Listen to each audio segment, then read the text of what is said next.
После окончания института угораздило меня влюбиться, да так, что ни жить, ни дышать без нее не мог, и она меня тоже полюбила. Да вот только загвоздка была в том, что любимая моя была замужем. И не просто замужем, а за чиновником очень крупного масштаба. А он к тому же еще человеком был злобным и мстительным. И решили мы с любимой моей сбежать из города куда-нибудь подальше. В чем были, как говорится, в том и уехали, куда глаза глядят. И привела нас дорога в эти самые глухие, таежные места. И устроился я работать на место пропавшего в тайге егеря. Загадочное, кстати, дело было, до сих пор неизвестно, что с ним случилось.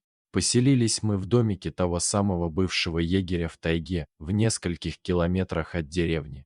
Переезд в такую глухомань был для нас осознанным шагом. Искали мы с любимой уединение. Стали обживаться и наслаждаться жизнью друг с другом. Постепенно с местными жителями отношения наладились, перестали нас считать чужаками.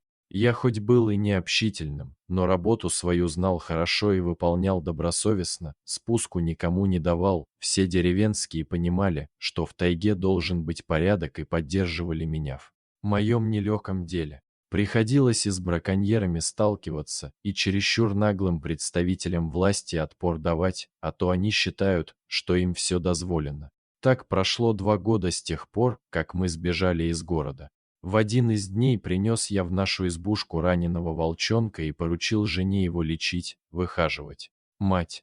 Волчонка убили браконьеры, и без людской помощи он бы погиб. Любаша моя заменила малышу мать, вытащила его буквально с того света.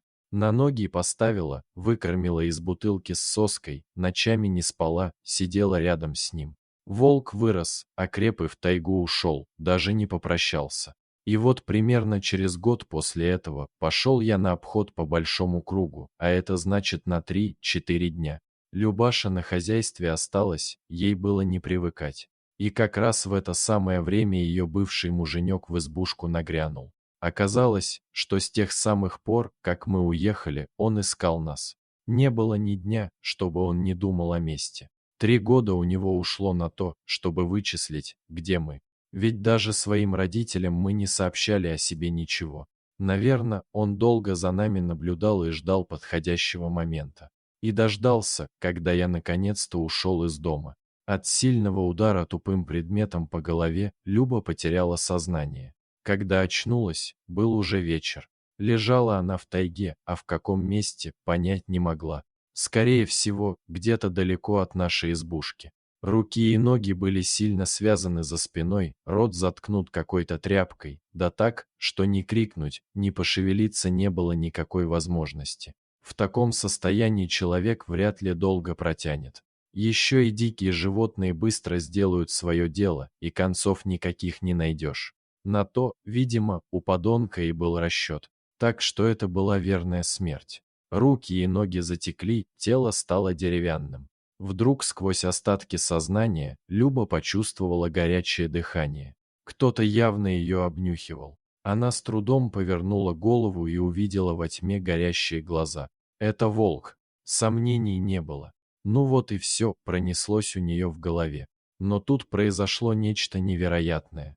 Волк совсем не пытался ее убить, а совсем наоборот. Он стал грызть веревки на ее запястьях. Люба сперва не могла поверить в происходящее, но потом вспомнила волчонка, которому она когда-то заменила мать. Вот кто пришел к ней на помощь в трудную минуту. Он не успокоился до тех пор, пока окончательно не перегрыз веревку. Когда Люба наконец-то освободилась, волк подошел к ней так близко, что она смогла его обнять и заплакала, уткнувшись лицом в его густую шерсть. Убедившись, что с ней все в порядке, волк опять скрылся в тайге, но теперь уже навсегда.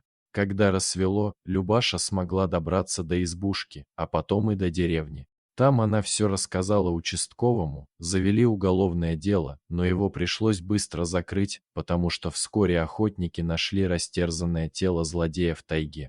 Заключение следствия было таким: мужчину загрыз волк. После смерти негодяя Люба официально стала вдовой, и мы наконец-то смогли с ней оформить наши отношения. Вот только возвращаться в город к людям больше не захотели. Купили дом в деревне, я продолжал работать в тайге, а Люба родила мне 3 сыновей. Дорогие зрители, если вам понравилось это видео, то ставьте лайк и подписывайтесь на наш канал. До свидания.